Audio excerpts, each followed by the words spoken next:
Ahoy there, fellow travelers. Welcome to E-Travels with E-Trules, a personal and literary podcast of travel adventures and misadventures from around the world. This is Eric Trules, and thanks for listening.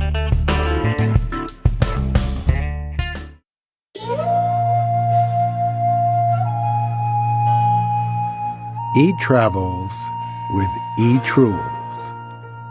Why travel? August 2007, Nanjing, China. Travel is an amazing elixir, enticing, adventurous, mind-altering, even addicting. Because travel expands your consciousness, stretches your horizons, disrupts your habitual behavior. It broadens your perspective, refreshes your worldview, and hopefully even cures your myopia.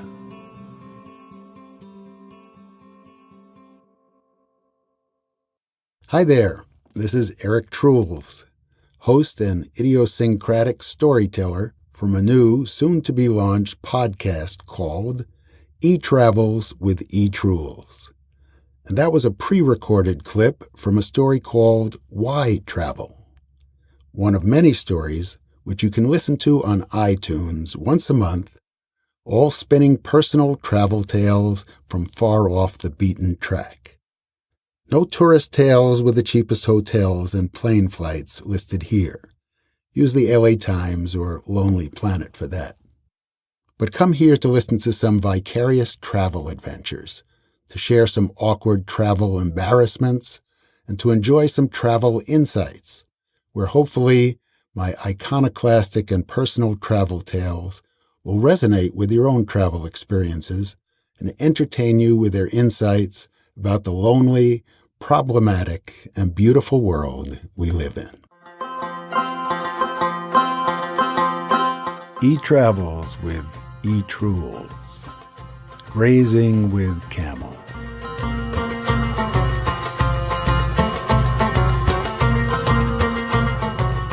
It's May 1999, Israel. Ehud Barak has just been elected prime minister, appeared in Rabin Square in Tel Aviv at 3 a.m, and Israelis are optimistic again. There will be peace.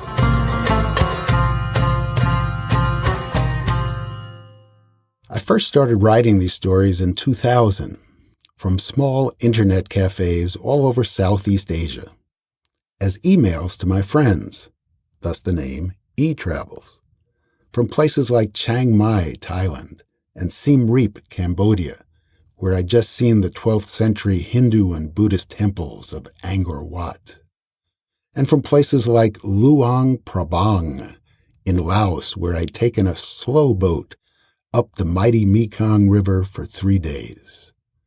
And from Bali, Indonesia, where I'd met my future wife from Sumatra in front of an ATM in Kuta Beach, completely by coincidence, or fate, depending on what you believe in. It's a big world out there. Why stay home when you can figure out a way to travel affordably? Like I have for the last almost 5 decades, even though my friends don't know how I do it. Well, after paying for the costly plane fare, unless you have mileage, or filling the gas tank, travel can be cheap. In fact, believe it or not, travel doesn't cost me any more than living in LA does, because my rent can be covered by Airbnb or Craigslist guests, and I can stay for free with my friends around the world. Or with Servos Hosts, an international organization dedicated to world peace, which allows travelers to stay for 2 nights for free with Servos hosts all around the world. I've been to Israel, Peru, Scandinavia, France, Italy, and Britain, all with Servos. Back to the new podcast. Once every 2 weeks, you can call in to respond and interact with the stories you've heard, and I'll put you on the air between my monthly podcasts. Sorry they take so long to create. They're labor-intensive, which I hope you'll come to appreciate. With original music composed by Amanda Yamate and original sound scores created by Alicia Bermudez, all put together at USC's Sound Studio at the School of Dramatic Arts, where I've been professing for over 30 years, and from where I'll be retiring in the spring of 2017. A big transition and a big challenge. What to do? Besides bring up my 9-year-old recently adopted son, also from Indonesia.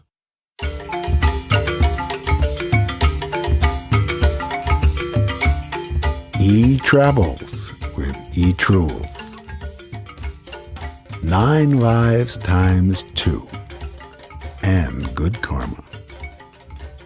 May 2012. Denpasar, Bali, Indonesia. Breathe. It's springtime again. Another year in academia is beautifully, mercifully, and finally over. It's time to immerse myself again in the Asiatic void, where things are always too hot and you never know what kind of trouble lurks around the next bend. The wife's gone ahead to visit her family in Sumatra, and I've had to lag behind by 3 weeks, so I'm raring to go. The plane lands in Denpasar after a 24-hour flight from LA, plus an extra few-hour layover in Taipei. I left on Sunday at 11 p.m., and I've arrived Tuesday afternoon at 2:30. Denpasar is the only international airport on the island of the gods. The wife is supposed to pick me up here and bring me to a charming little Hindu Bali hotel in Kuta Beach, the tourist capital of the island, not far from the airport. She did the same thing 12 years ago when I returned to Bali 6 months after first meeting her in June 2000. We met absolutely by accident and incident in front of a local bank's ATM when I asked the first 2 strangers I saw for directions to the local mall. Yet somehow, even with 31 years between us, no common language, and 13,000 miles of cultural and personal differences, amazingly, she's still my wife. It's been a constant 12-year challenge of age, language, culture, patience, personality, and perseverance. It hasn't been easy to say the least, but it's also the best thing that ever happened to me. I don't see her, the wife. She's supposed to be here at the airport with her sister, but I don't see her. Back to LA 2016. Why a podcast about travel? Besides the fact that the great national public radio show, The Savvy Traveler, is off the air. Well, I remember as a 10-year-old kid trying to memorize the names of automobiles in Levittown, New York, the first suburb in America in the early 1950s. I saw Fords and Chevys, of course, but I also saw LaSalles, Hudsons, and DeSotos, named after European adventurers who explored North America at the dawn of the New World. Cortez, Pizarro, Vasco da Gama, Ferdinand Magellan. I remember the names of all these sea captains and conquistadors from grade school when I learned that Christopher Columbus sailed the ocean blue in 1492 in his 3 ships, the Nina, the Pinta, and the Santa Maria. Long before he was discredited and unmasked as a pilferer and profiteer, hoarding gold and spreading syphilis and Catholicism among the bare-skinned natives. But I always loved history, back in high school through today. If I wasn't a theater prof, I'd probably be a cultural anthropologist. If I could do one thing intellectually, I would take a slice of history, say the year 800 AD, and I would know everything that happened that year across humankind. Not only the march of Charlemagne, but what happened in China and Japan, Norway, and Peru. The earliest traveler I remember was Marco Polo. You know, the son of the Venetian merchants who traveled the Silk Road for trade and profit. Marco Polo, who served the court of Kublai Khan in the 13th century, and came back with travel tales so exotic and bizarre that they weren't believed by his readers.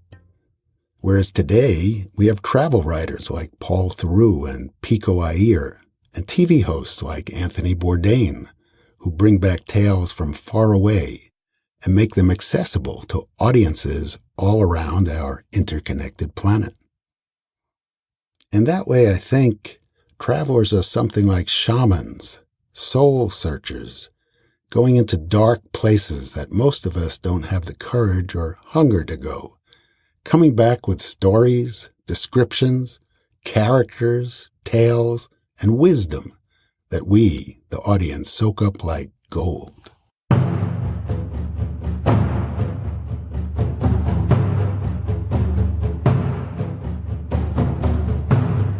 E-Travels with E-Trules. A cocktail from Borneo. There are tall tales among the people and villages of Sabah in North Borneo. Mythical tales and tribal stories that are passed on orally from one generation to the next. These are tales of fierce and warring tribes, the Kadazan, Dusun, Rungus, Marut, the seafaring Bajau, tales of magical forests, flying dragons, headhunting cannibals, talking crocodiles, enchanted snakes, rats, civets, and deer. Like endangered species, these tall tales are at risk of disappearing altogether, being forgotten and lost into the vacuous caverns and MTV concerns of the modern megamalls and kids of Sabah's capital, Kota Kinabalu. I think there's a bond between fellow travelers. One can recognize the other, even when meeting for the first time. It has to do with shared experience, having seen the world a bit. Maybe travelers are lonely people, and travel is an individual, solo experience. Or maybe you can travel the world with a partner, with a friend. But not a group. You can't go on vacation or join a group tour and call yourself a traveler. Tourists, sure. Travel can be easy, comfortable, adventurous, safe. But there's something unique about traveling alone, arriving in a new location without a reservation, having no insulation between yourself and the new place, its people, its rhythm, its culture, its danger, its train schedule and language, its food and local currency that sure you can get from the omnipresent ATM, but which you have to spend frugally and figure out its value. Travel, like life, is about making choices and then rolling with the punches, swinging at the curveballs life throws your way. It's just that with travel, the curves are a little harder, the punches less predictable, and sometimes you just have to laugh when you strike out, lose your passport, or end up on your ass. I hope you'll join me on my new podcast, E-Travels with E-Trules. Please subscribe to the newsletter and schedule a podcast interview with me. Let's connect and travel the world together.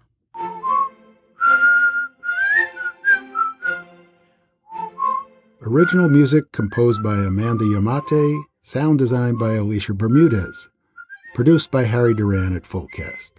Please contact us with your feedback and to schedule an on-air interview. This podcast has been supported with the USC Capstone Grant. Special thanks to Phil Allen and the School of Dramatic Arts for their support.